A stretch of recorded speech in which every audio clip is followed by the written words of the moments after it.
Hey folks, Kilt-Man here, Kilt-Man at your services. How are you all? We're all doing very, very well. Yeah, I'm very painfully aware there's a little lens flare taking place. A bit of an old J.J. Abrams on the loose about this hoose. We'll persevere. Anyway, but we're all doing very, very well.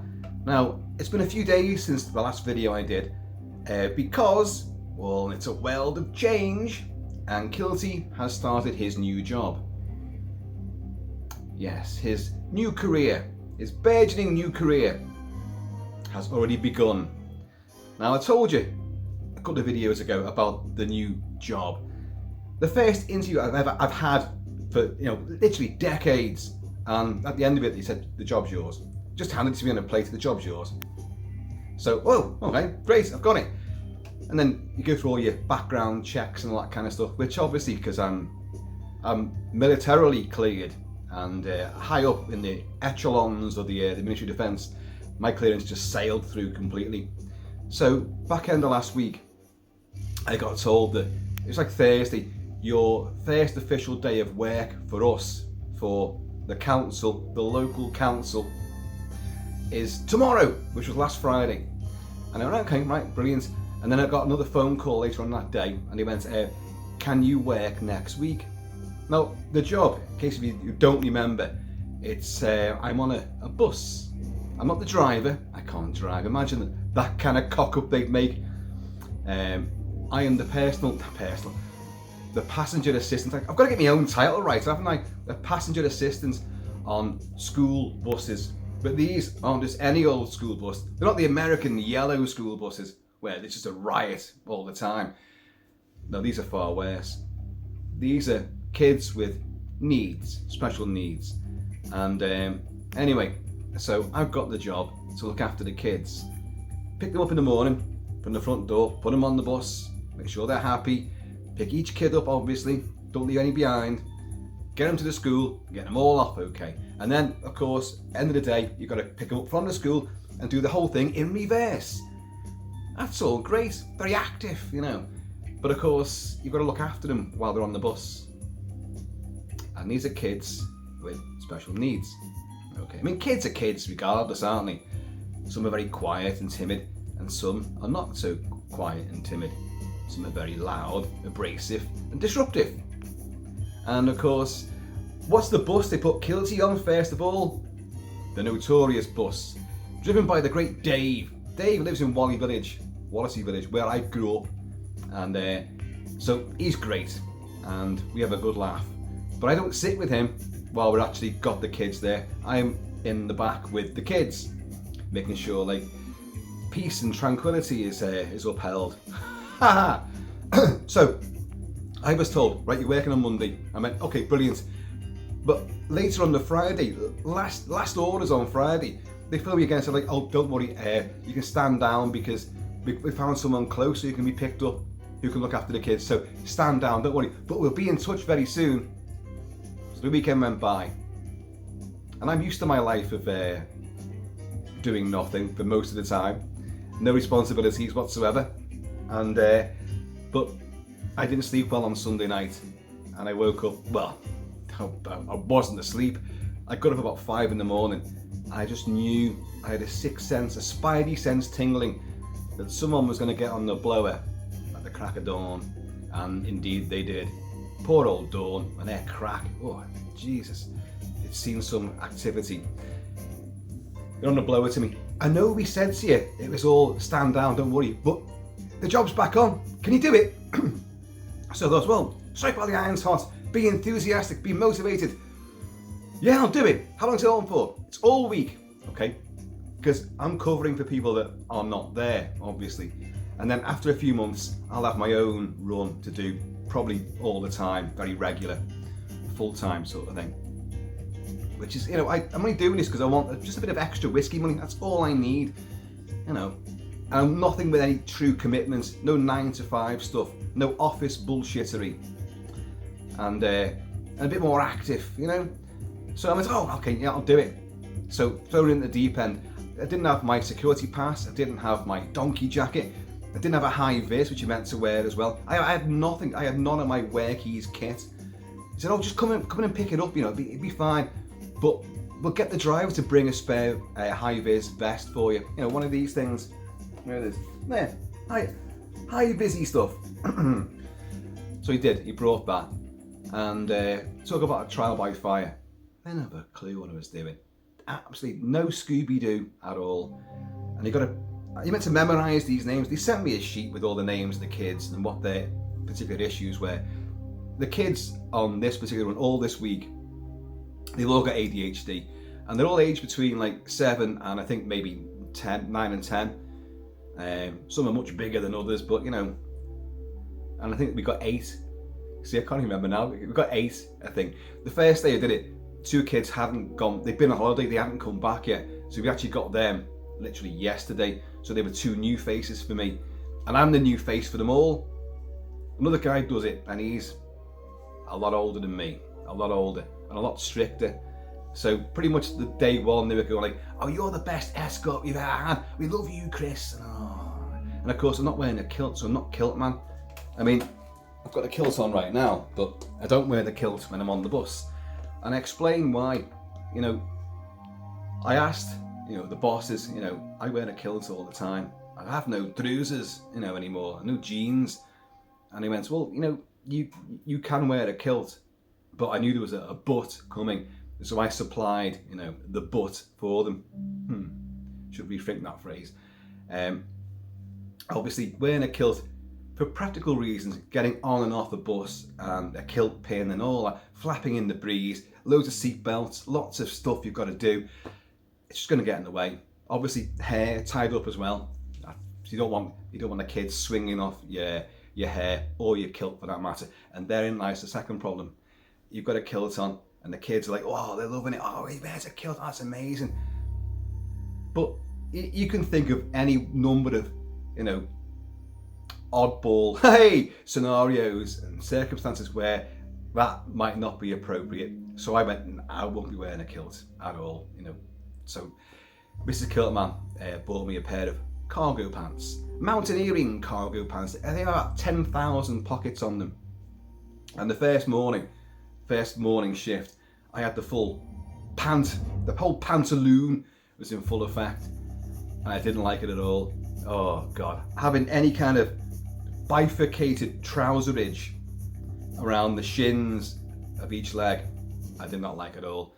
So when I come home in between the shifts, I then discovered, oh, you can unzip the bottom of these pants, the pant legs, and you get a pair of shorts, tactical shorts. So that's been my uniform ever since. And this is the 3rd day, it's the Wednesday, it's the hump day of the week. Get over this and like, you're on the downward slide to the weekend. And so you pick them up in the morning, and some might be reluctant to get on the bus. Most of them are fine. I've only had one incident where one was a little bit reluctant, but I managed to persuade him to do the decent thing, and he got on, and everything was great. And you go off there, and you've got to sit with them. You've got to make sure the kids are sitting in certain kids don't get on with other kids, or certain kids get on too well and shouldn't be sitting together because they're going to be dead disruptive. So you've got to keep them apart and all that, which sounds a bit hard line. And because I'm massively inexperienced and just a great big kid at heart anyway, I'm super lenient. So these kids on this run have literally got away with murder so far. Almost literally got away with murder. And Dave keeps saying, you know, because he knows all these kids. He's been doing the driver. He's been doing this run for ages now, so he knows them all and knows all the parents. I'm just completely new, but I'm learning the ropes as we go along. So I literally have to segregate. I've become very hardline because of an incident on the bus yesterday afternoon on the way back from the school, and we spoke to the parents. Said we're going to keep them apart. I mean, the weird thing is these kids, they're great. By and large, they're absolutely great. They're just like normal kids, just a bit more hyper. And so they get on the bus, these particular 2, and they're busy mates. But within 5 minutes, that turns into like a bit of argy-bargy, play fighting, and then a lot of screaming and all that. Like, so this morning, you're sitting down here, you're sitting down the back. And of course, they get on at different times. So the poor first lad, I said, you're sitting here, you know, and don't give me any grief over it, you're sitting there. And he's one of them that won't shut up, won't stop. So the thing is, the art of distraction is what seems to. I've just noticed that there's a 44 Magnum pointing into my ear, and that's how I feel sometimes on this bus. If only. But distraction, that's the name of the game. You know, they're kicking off, and you go, "What's your favourite movie?" And suddenly they're focused on that, or look for a red car. It's just anything, just to take their mind off their initial issue. So it's fun and games, I can tell you. Got to be honest, there's been no videos because after day one, after the 2 shifts, so you're talking 4 hours out your day, not exactly a great deal. It can be much longer, obviously, but it can be enormously stressful at the same time. So I was absolutely goosed after day one. Don't forget, I'm way out the habit of anything like this, and this is way out of my comfort zone. But I had videos to do. Oh, go and do this, go and do that, blah blah blah blah blah. But thought, what's the first thing I did when after the end of my first day? I went to the pub, didn't I? Yes, whiskey. It's great. I did the same thing after the second day as well, and I'm fairly certain the same thing will happen again today, because I'm only halfway through the day at the moment. So I've still got the return trip to do this afternoon. But Monday night, when I came back home, I was goosed, literally knackered. So Mrs. Kilt-Man was reading a book on the bed, so I went to go and tell her about the day and all that, and I lay on the bed and I was gone. That was it, completely gone.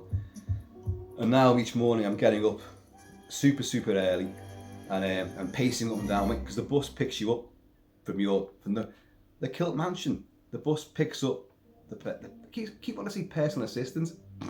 I'm promoting myself, aren't I? The passenger assistant gets picked up by the driver, obviously, and then you get brought back home. So it's all, it's to and from your door. There's no commuting involved in it, so no expense on your part. But there are other issues. The very thing that I detested most about the civil service, Ministry of Defence, was all the infrastructure of the payment systems and going in to check your payslip. We don't get physical payslips anymore. They're always online. And in our place, it was a nightmare getting into it. You forever have to be changing your passwords and doing this and doing that. And I know certain lads that couldn't get into them at all since the advent of that system. They've never been able to get into that at all. They just look at their bank statements, on their phone. And this thing's the same. So we've spent the last few nights trying to get into this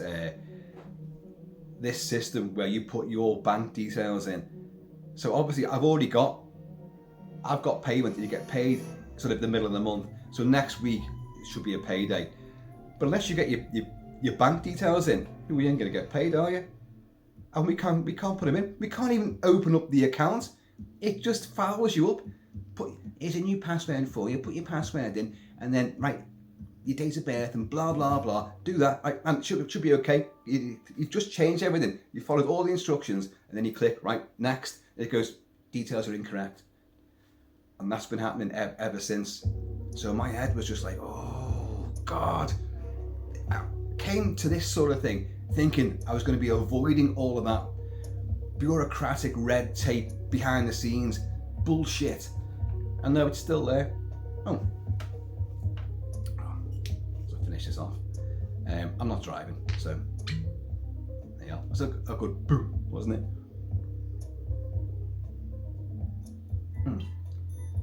Took a little bit. This one is this is a blend, and what's it called? Oh, it's from Marks and Spencer. But it's blended Scotch whisky, full, smooth and rich. This special reserve is a unique aged blend, creating a smooth, honeyed and rounded taste. It is actually very nice. Cheers, y'all. But the amount of people who've made references to Dirty Harry, the first Dirty Harry film, which is, you can see behind me right now, where Scorpio, Andy Robinson, hijacks a school bus of little kids and he forces them to sing Old MacDonald and Row, Row, Row Your Boat endlessly. But he really wants to draw Dirty Harry out for a final showdown, which of course happens. But it's a really gut-wrenching, horrible scene. And the kids are all upset, and he smacks one of them as well, like, and the poor female bus driver, she's crying her eyes out, but she's at gunpoint as well. Oh, it's horrible. It's a brilliant film, but such a horrible sequence. So everyone's been going, don't forget to sing row, row, row your boat. Be better off packing a 44 Magnum, to be honest. On that note, I have fired a 44 Magnum. I myself owned a Magnum 357 Smith & Wesson, which was brilliant. And I've always said, okay, the 44 was the most powerful handgun in the world. It's not anymore. In fact, even at the time of Dirty Harry, it wasn't. There were other handguns which they were more powerful, or at least as powerful, just not as well known. And but the 44, and in the film Dirty Harry, he fires one with a 6-inch barrel and one with an 8-inch barrel for different scenes, and he fires it double action, which means he doesn't cock it first, and he fires it single-handed.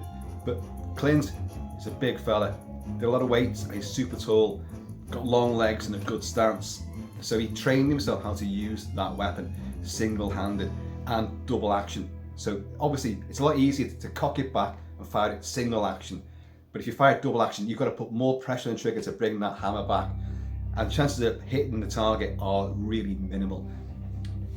The Magnum 357 Smith & Wesson has a stabilising rod beneath the barrel.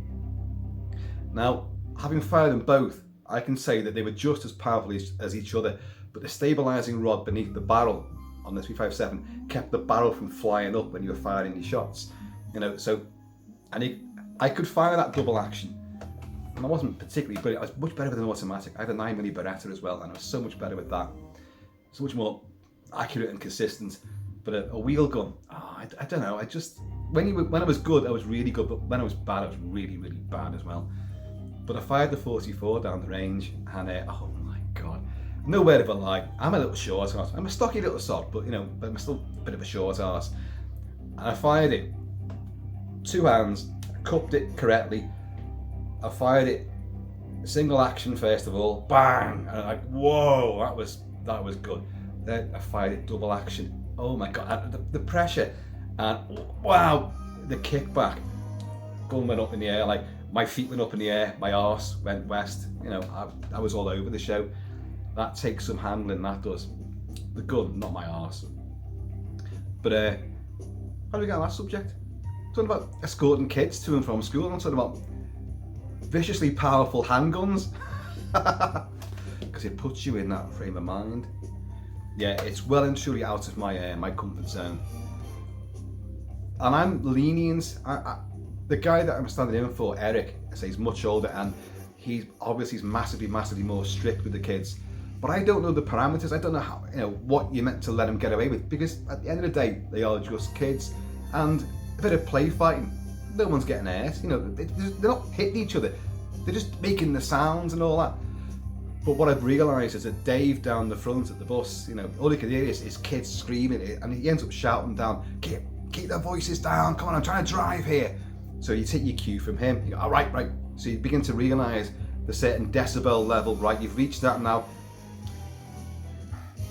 Or was it yesterday afternoon? Oh, I forget his name now. Little lad, he went, how old are you? And I went, have a guess. And he went, 34. I thought, oh, you're my best mate. You are my bestie from now on. I went, no, a bit more than that. 35. You know where this is going, and a bit more. 36. Oh, God. A little bit more. Go on, move up. 37. Oh, God.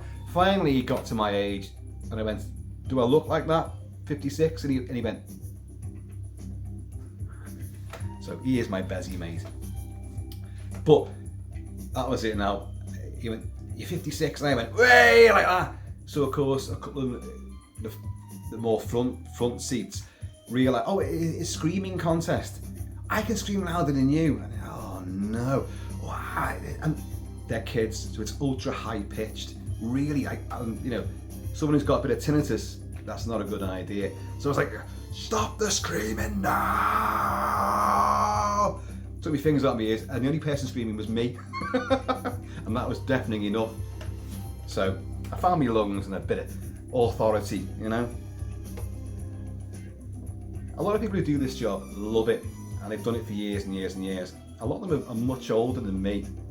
You know, they've had massive careers, probably much varied, and then they've gone into this and loved it.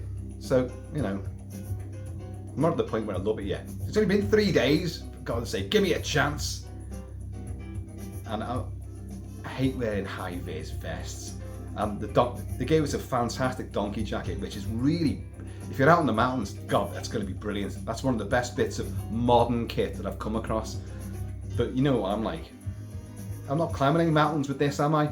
So I'm just going to vest and the high-vis, that's it. And my new pass swinging around here.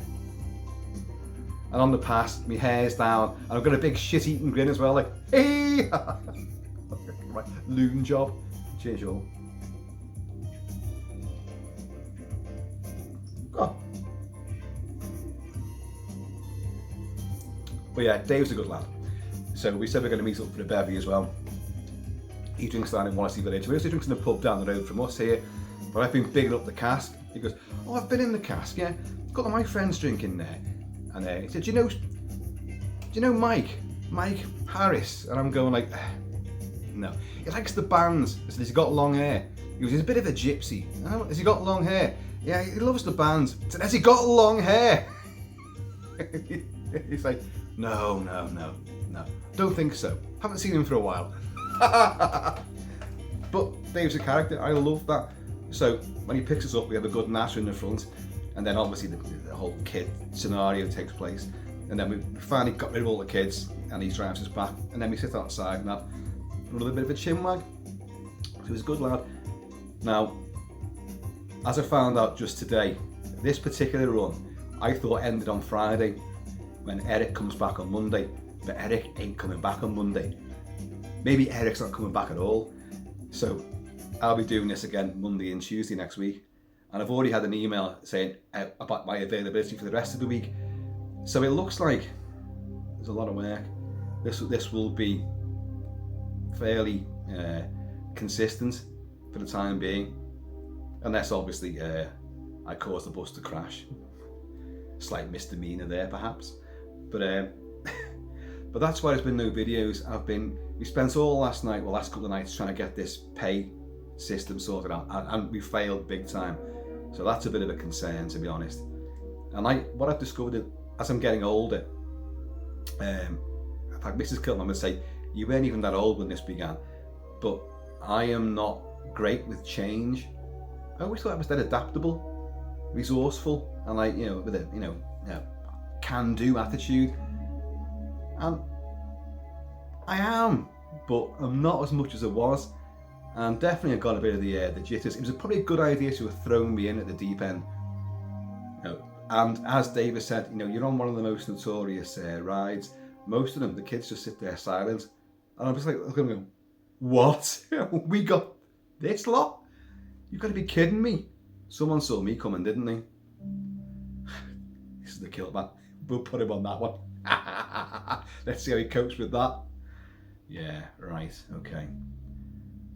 So I haven't done any videos obviously, but day one, the Monday, so a couple of days ago, I come back home after my second shift, and I came to a huge, as I got in the air, came across the drawbridge, the portcullis arose, I came in, then rebarred the doors and all that, and fell over one of the biggest packages, crates I've ever seen.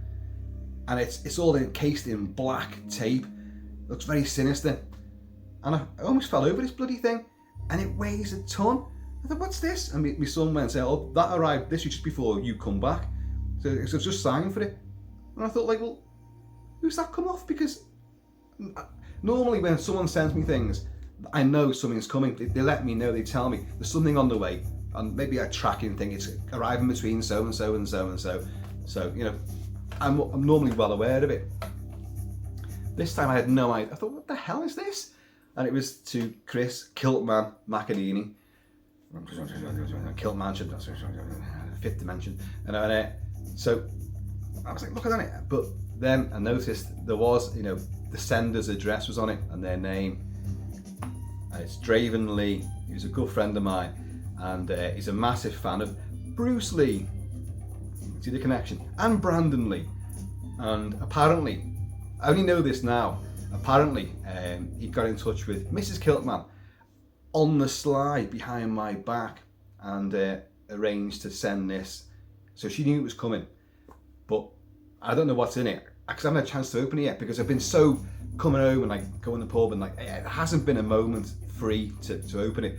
And I have literally, I think there's two things. Well, there's a great big, I'd show you, but it's going to take me a while to drag the bloody thing through. It's big, it's heavy.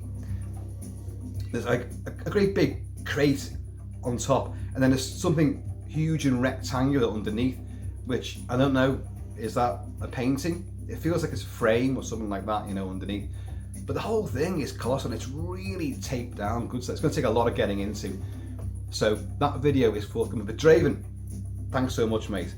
I have no idea what's in there, but I'm massively humbled and hugely appreciative. So, no idea. Well, that's a bit of fun, isn't it?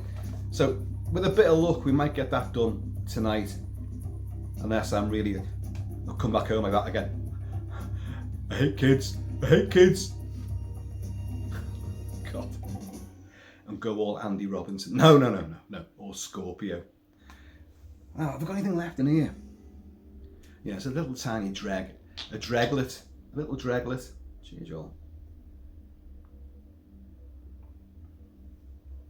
So later on this afternoon, got to go for the pickup from the school, and the return trip's always far worse. They all start off very happy because they're going home, but then it's home time, so they're not going to face authority in many cases. Just facing home, the pets, brothers and sisters, and mum and dad, or other social carers, and so it's a bit of a free for all. They start off, from what I've gathered on this bus, certainly, they start off for about 5 minutes. It's all relatively peaceful, and then the same two culprits will begin to kick off, which can erupt into a ripple effect, the domino effect, a wildfire. But some are very quiet, and but you've got to watch them all. You've got to bide your time between the ones who are disruptive and make sure the ones who are quiet don't feel isolated. So you've got to be careful. You've got to you need 24 eyes all around your head at all times. What the hell have I done? What have I done? I am Kilt-Man. I can do anything. God, don't send me back. Please don't send me back. Gotta keep the coat though. The coat is good. But even my daughter went, oh, that coat's fantastic. And I was like, I'm never gonna wear it. Yeah. The depths of winter, I'll still just be in a vest and a high vis on top of that, like. Dear God. So, to Draven, to all of you, cheers y'all. I'm also sure that many of you may have done a similar sort of job or looked after kids with similar sorts of needs. So you can sympathise. This is massively, stupidly, insanely new. Of all the gambits that I've undertaken in my life, this is perhaps the most unwise. I mean it seriously. It seemed like what is that thing like in the Magnificent Seven? I saw a man who took all his clothes off and leapt into a cactus. And I said to him, why did you do that? And he said, I don't know. It just seemed like a good idea at the time. Which the point he's making is, why did he join the Magnificent Seven to fight off, the Mexican bandits? Why did you do that? It seemed like a good idea at the time. And that's perhaps what I've done here. We'll see how much longevity this has. I'm just being honest with you folks, I'm being honest. Never work with animals or children. Children are animals! So there could be a massive unboxing later on. Well, if not later, it'll be tomorrow. So Draven, I apologise for the delay on that. But again, massive thanks. And that came out the blue. And you also worked in cahoots with Mrs. Kilt-Man. I can't trust her. I can't trust her an inch, can I? So, anyway, in the meantime, and this ever like all aboard in between time, please keep it Celtic, keep it Celtic, and I'm going to see you all at a bus stop near you. Don't make me go. I gotta stay at home.